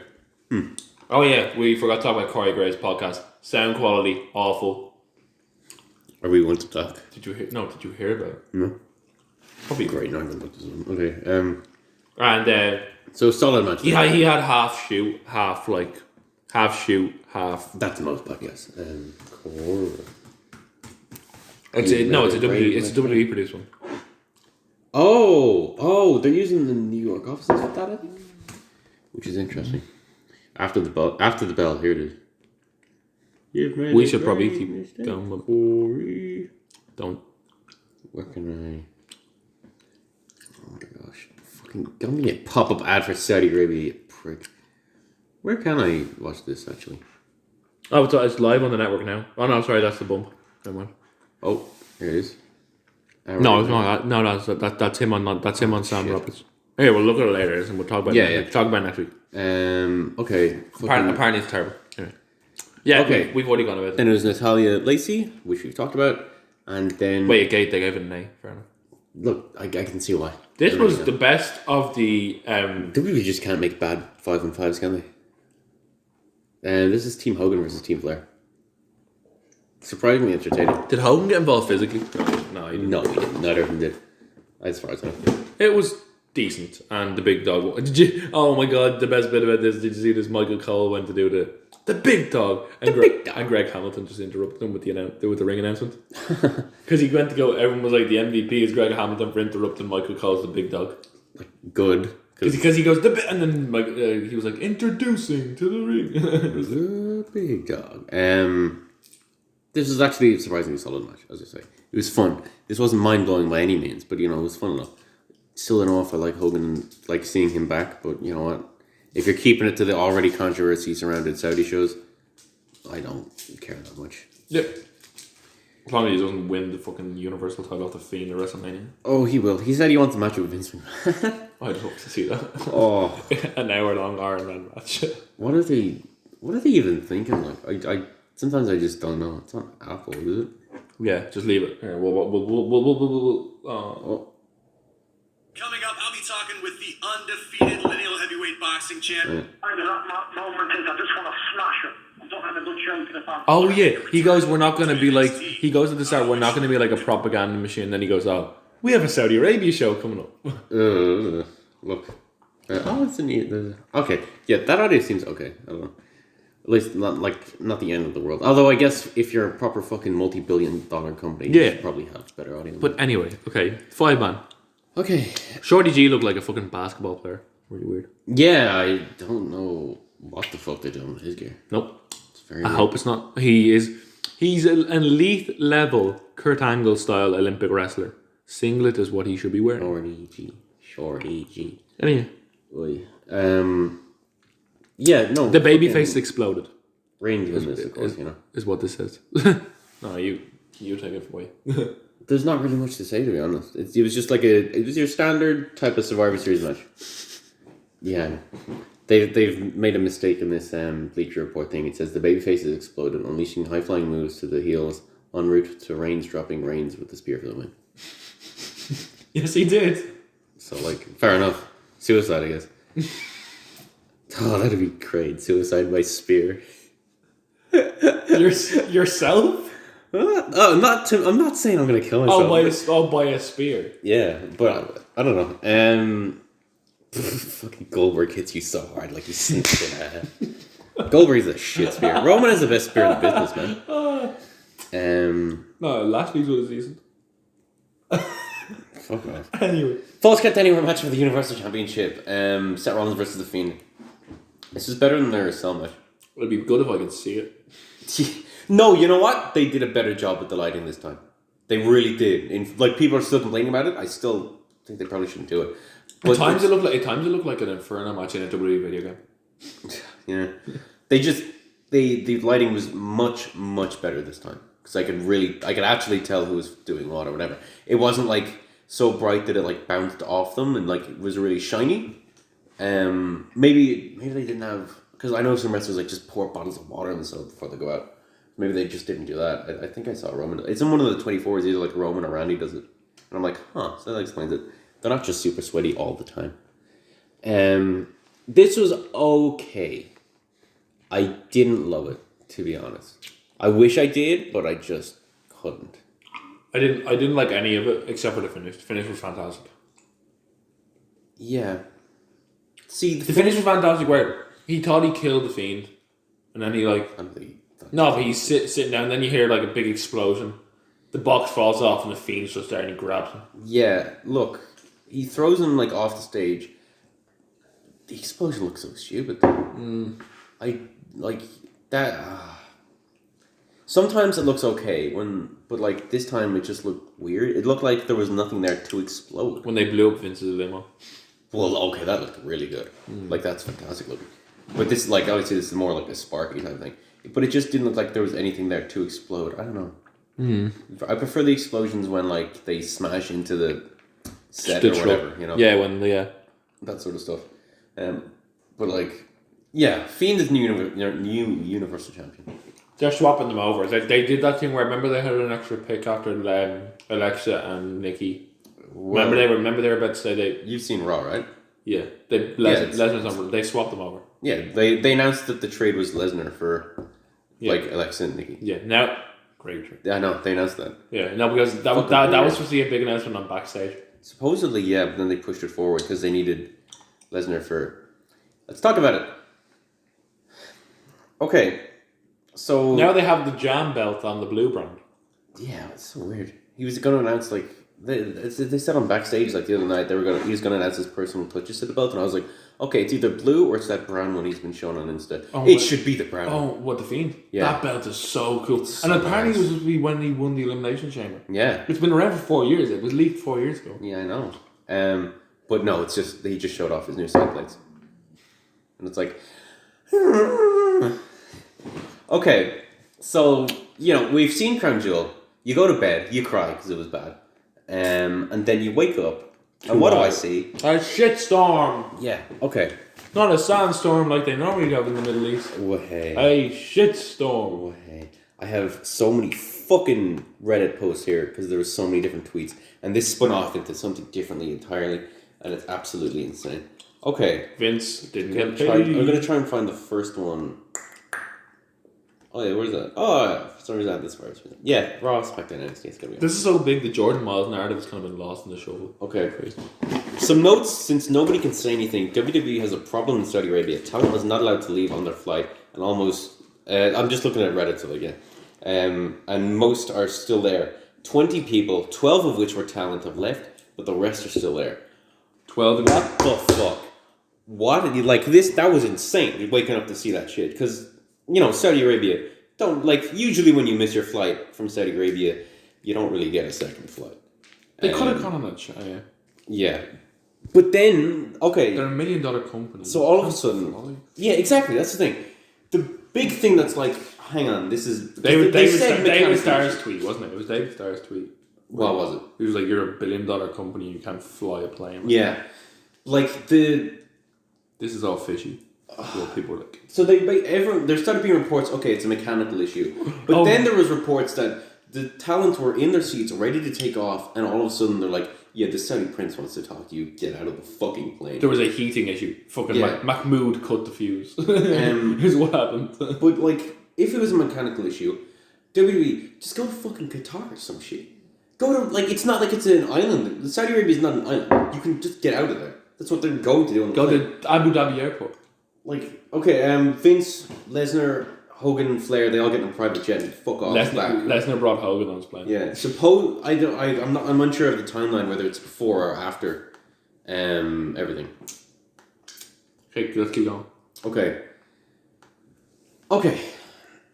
What is known so far about the travel issues that have left many WWE talent stuck in Saudi Arabia? This was a post made 5 days ago. So it's outdated, and I'll refresh your information, but this is what we knew at the time, because this is still an unfolding story. Delay lasted for hours. Some had become suspicious of the delay. Initially, it was reported that there was an issue with the Pro Wrestling Sheet. Updated that a second charter fight was being pulled together for top talent so they could make it to SmackDown.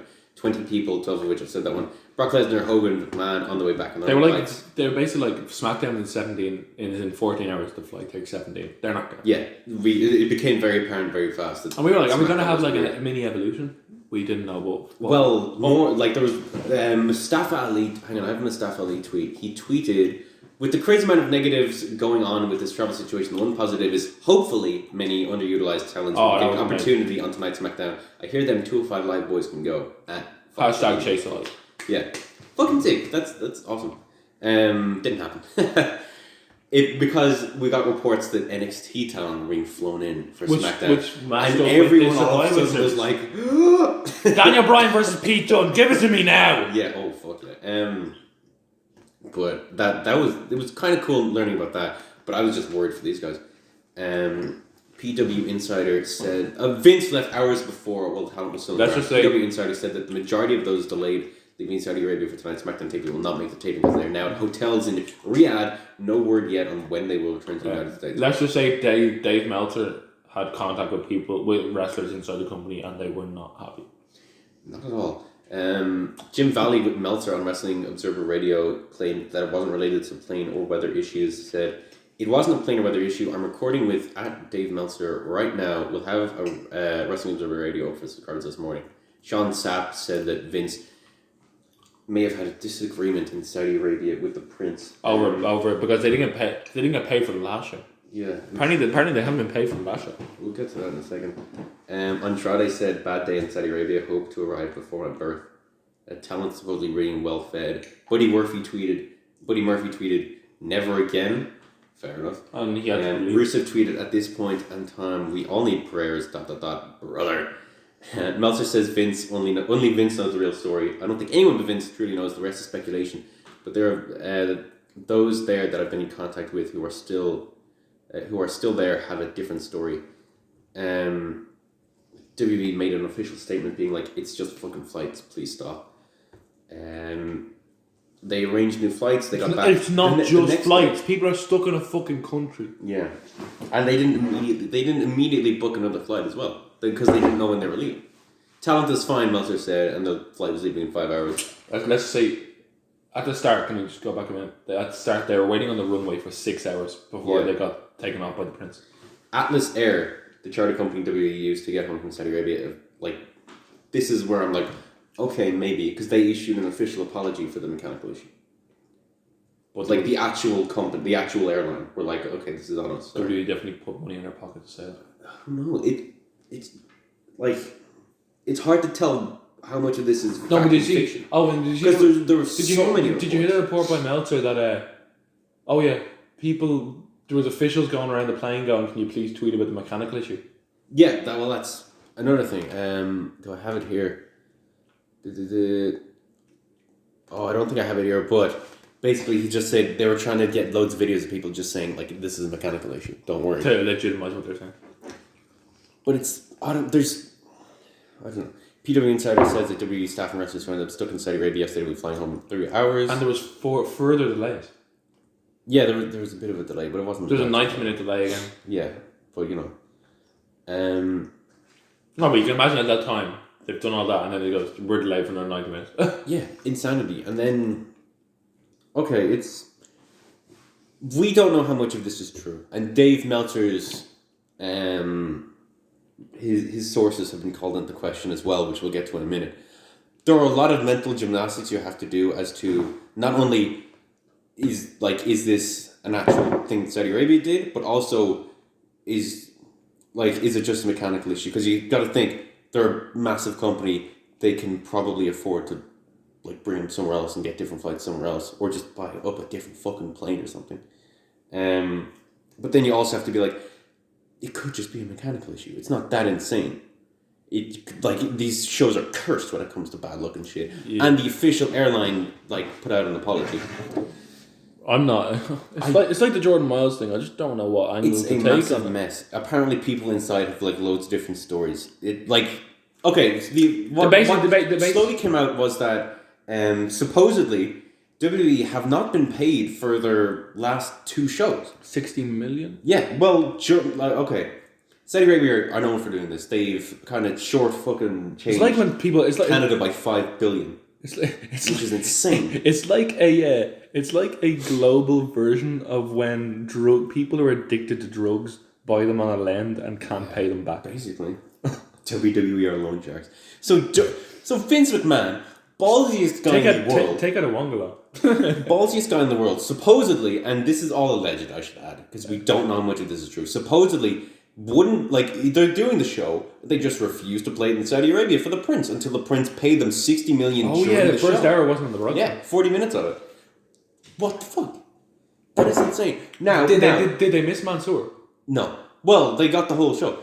There are 2 reasons this may have happened. One being, of course, that, but the other one being maybe they wanted to edit out the women's match. Our show was played on a delay, wasn't it? I'm not sure. No, it was confirmed. Our show was played on an hour delay. The broadcast that we saw on WWE Network was played on a delay. It was. I would be shocked. It was played on an hour delay.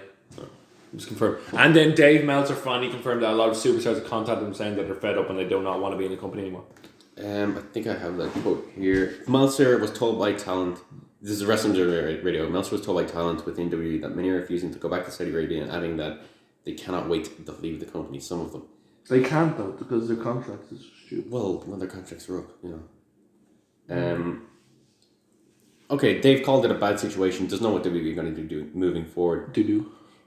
Shut up. Can we move on to SmackDown? Because we're on time right here. I don't care. This is easily the biggest story of the week. I know. The WWE-wise, this could be the biggest story of the year. Yeah. But it led to the best. And it's not even done yet because more stuff is related to it has come out. WWE wasn't paid according to Meltzer. A 40-minute delay, although that has also been called into question. We're not 100% sure that's true. It was 90 minutes, I heard. Yeah. Lesnar and Heyman were not scheduled to be on SmackDown, but because of the lack of talent, they've said it's a really bad, tense situation.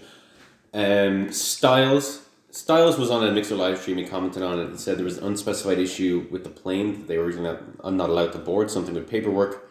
They called for a refueling service, but the servicemen were told had gone home for the evening. by the time this was sorted out, the pilots were no longer cleared to fly because of their time shift had out, and they were asked to find a hotel and wait for the next flight. So that's the reason why they didn't. They thought they'd be able to do it, but they couldn't, which is the reason why they got it. And there was no guns or anything crazy like a hostage situation. His wife called worried about the rumors.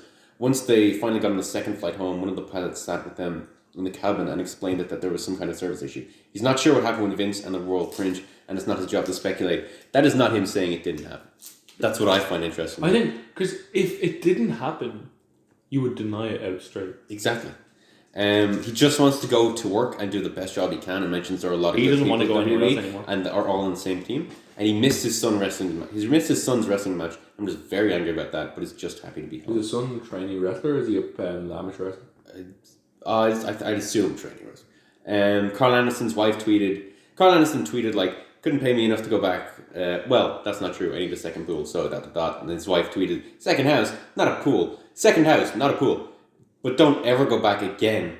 We need our daddy, poppy, mother lover, Abanderson, best tag team, etc., being held hostage while we're not. While we're home, we're Italian. And then there was a funny video of him sliding into the pool and his kids. Bike. Imagine being in the families of these wrestlers. Insanity. Okay, then Dave Meltzer reported the other day, I think 2 days ago, that there was a big meeting that they held with all the talent. And it was like an open air meeting. They were just allowed to do whatever. The main it's basically the Triple H town hall meeting from last year on SmackDown. Essentially, yeah, except real and serious. Yeah. I could see why they'd feel necessary because the talent obviously don't know. The three big talking points are Rusev asked a question, but no one's sure what it is. Randy Orton apparently cracked a joke, which Randy Orton sorry, he did. Three best friends that anyone can. There's my ringtone. Fucking loser. What is that from? Hangover. The Hangover. It's the Hangover Three Best Friends song. Okay. But anyway, Randy was like, "Can anyone hold my dick, please?" Basically. But the biggest one was Seth Rollins allegedly made a big fucking speech that, like, a really bad speech, basically licking Vince's ass or whatever. And Meltzer reported on this, and then Seth Rollins tweeted, and lastly, at Dave Meltzer, WON, you're at a best purveyor of misinformation. Oh, you're at best a purveyor of... He forgot a comma. At best, a purveyor of misinformation, or at worst, an outright vindictive liar. I hope it's the former. Hashtag rah-rah. He apparently made a rah-rah type speech, burn it down, that type of thing. But then Dave Meltzer and Brian Alvarez were like, he didn't specifically say what he's mad at, so I don't want to say anything against this. And then Rollins tweeted out, and this is what is called Dave's sources into question. No, Dave, my problem is that you've been spreading complete lies. I gave no speech. I said nothing before, during, or after the meeting. So either you or your source is full of it. Either way, it's a bold-faced lie, and I kindly ask you to quit pushing it. To which Dave straight away just said, very sorry on this. I don't want to spread misinformation. That is like a big thing to fucking say. Meltzer would not release something that he wasn't sure happened. Rollins himself says that it's not happened, and he said a lot of shit in the past couple of months that's been pretty stupid of him. I don't think this is the one that's gonna he's gonna be like, oh, don't get mad, He definitely defended himself. Yeah, so it seems at least one of Dave's sources is totally wrong in this, which calls so much of this into question. Yeah, because which sources gave him which information? Exactly, but apparently there was multiple sources. It's so insane, this entire event. That only happened in the last few hours. Anyway, who knows what'll happen next? Let's try and do SmackDown very quickly. And this led to the best SmackDown I've ever seen. I watched this one live because I was like, oh, you have to. I did well. Yeah. I was. Oh, fantastic job. I did a midnight shift from work making Christmas decorations, and I was very ill, and I came home to this. It was brilliant. Reese watched it live. So Reese watched this show. Reese, really? What do you think? He was like, I was like, Reese, I'm terminally ill, and Reese was like, I'm watching the show. I was like, yes, I am too. And Reese was like, how old are you? Me and Reese just kept sending like all caps lock messages to each other. Because it was an insane show. Brock Lesnar quit SmackDown to start off the show. Wow. Okay. Everyone was kind of like, are Undisputed Era going to come out? No, because it's since been announced that it's Brock Lesnar versus Rey Mysterio. What a waste of time. Let's do the highlights. Come on. The whole show was a highlight. Look, it was fine. We then had Bayley with Sasha Banks versus Nikki Cross, right? For the title. Bayley of course wins. And then afterwards, however, I don't want to rush through it because we just went through Raw or whatever. We're not doing Raw. Yeah. afterward, Shayna Baszler storms the ring, just like from the crowd, I think. And hits with some serious moves. Yeah, like through a steel post, high knee and everything, and exits it with the NXT Championship. Wow, that's fucking awesome. Baszler was on Raw as well, did a promo with Becky, which was great. They've officially announced a triple threat. That's gonna be really, really good. Really. We then had a small backstage segment where Sami Zayn was just like, I don't need NXT guys. NXT guys are little fucking pussies, bitch. And then met Riddle. And then it immediately Kane Lee turns. and goes, I used to be in NXT. I was at the first show. I love you guys. He unzips his jumper and he's like, I got an NXT jumper. Oh, it's not on me. Let me go to the car and get it. And they're like, yeah, we'll come with you. And he's like, yeah, you're going to come with me. And sprints to the ring and just gets the shit beat out of him. And it's pretty cool. There's some bro chants, which is awesome. Yeah, Marius the bro Derek. And Keith Lee hits a... Miz TV, where he was interviewing himself. And everyone's just like, oh, no, he's not. Because someone fucking comes out. Tommaso Ciampa. Yeah. Insane. I'm the greatest sports entertainer in the world.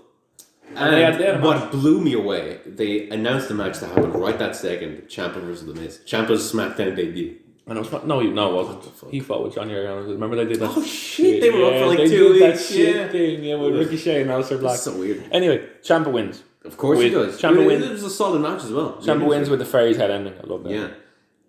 Fire and Desire versus Rhea Ripley and Tegan Nox come out. Because who was it supposed to be they were fighting?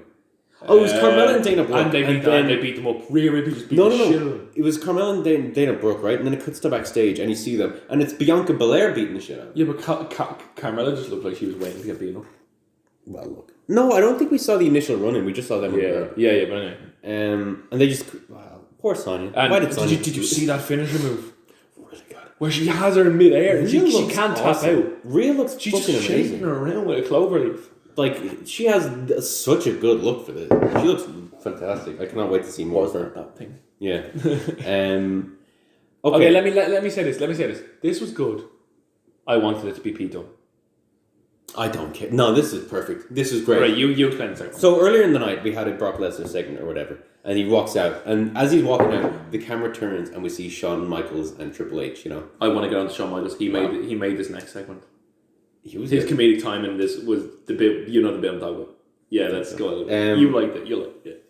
Fucking right. Okay, and then Daniel Bryan just goes up to Triple H. I love the way he wears Shawn Michaels, and it's just like, what the fuck are you doing? And they tease a Triple H and Daniel Bryan match, and me as because the Yes Movement storyline got me into wrestling in the first place. I marked out. He was like, I don't have my gear. Yeah, and then he goes, Shawn Michaels in between him in the background. He just goes, but there's someone you can fight, and he turns around. And Shawn Michaels has been taking off his jumper. And then he goes, he's already taken it off. Yeah. And he turns around and Shawn Michaels goes, oh, it's a little cold in here. Yeah, and he puts it back on. Fucking brilliant. It's like, I think Vince wrote the show as well. I didn't call that at all. I thought this was 100% Triple H. Little cold. Yeah. And he goes, champ. Adam Cole, baby. I wish he did that. And then everyone just went, baby. Oh, yeah, but he does that. He's so... How did they tie around him so well? He gets on the apron and just that perfect time to go. Oh, because it goes... No, because... What does it go before? Does it go like that, is it? No, because it's not really a build-up. It's just he times it to the beat. So like...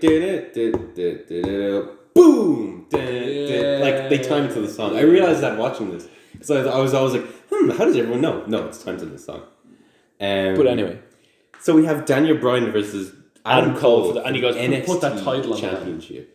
My parents, my whole family's going to come back soon. Oh no! All right, okay. Great match, amazing match. Especially after the first break. They did a David Starr Jordan Devlin. You know they flipped out of the ring. Yeah, there was some serious, and then the fucking knee, and Adam Cole beat him clean. Panama Sunrise. Wow. What an amazing match. No, it's called The Last Call. He had Panama Sunrise and then The Last Call to win. Yes. And then in the ring, they had a big thing where Triple H was like, we are NXT. Yeah, and which was a callback to his DX. Yeah, and he had his arms around him. Yeah. And he was like, Shayna Baszler was just standing there and Triple H has his arms around him. It's so cool to see these guys all at once. And we got an NXT invasion. I've been asking for it since like 2014. I was just a bit worried that the War Game storylines were like being blurred with them being in the ring. We'll find out tonight in NXT. Yeah, but anyway. Yes, we will. Yeah. That's why you watch it. Anyway, I hope... Do you think Raw and SmackDown are going to invade NXT? Surely. The main event, surely. Come on. What, we're going to have fucking Apollo Crews? No Finn Balor, though. Keep that in mind. Apollo Crews. But I wish, dude, come on, Brock Lesnar shows up in full sale. I would mark out. You know, I wish we got what? Where like Drake Maverick is just hanging backstage, and all of a sudden you just see Gargano and Balor like brawling in the middle like SmackDown. That would have been class. Gargano and Bro, they're just beating the shit. Anyway, fantastic show.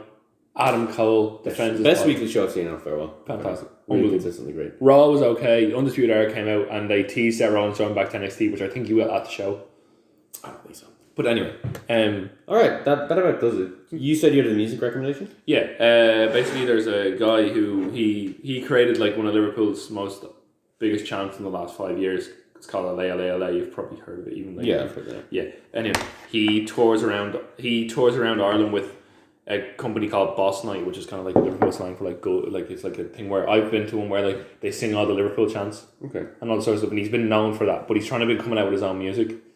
And he came out with his first single on Spotify this week on iTunes, and it went to number 7 in the iTunes charts. Good, and it's fantastic. It's really good. It's about a 3-day bender, but the music is really good in it, and it's called "Weekend in Paradise" by Jamie Webster. Okay. His name's Jamie Webster, and because every time people he's having a concert where he plays his own music in Dublin soon, and then every time he's like, "Oh, I've got my own music coming out," people are like, "Are you gonna play Liverpool songs?" And people are like, "That's a bit unfair. Come on, like, recognize them for their own music." So Jamie Webster, "Weekend in Paradise," absolutely fantastic. And I listened to Tony Kelly's radio show this week, and it was really, really fucking good. He plays 80s and 90s music on Saturday nights. WRL FM.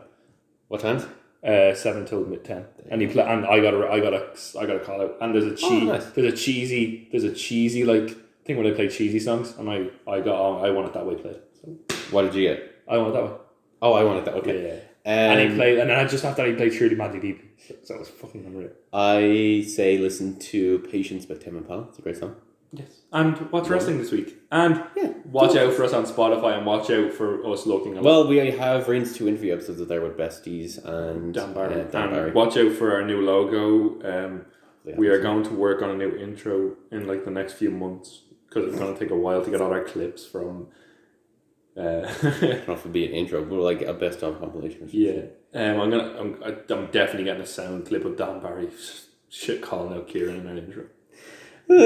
But anyway, that brings to an end another episode of this week's podcast. Yeah. I've been the man that genetics forgot. Really. I've been Kieran, the immaculate Kieran Brennan, and as we say at the end of episode of the Hollywood Wrestling Podcast, fuck being progressive, fuck you WWE, fuck Saudi Arabia. David Starr, independent, unionize.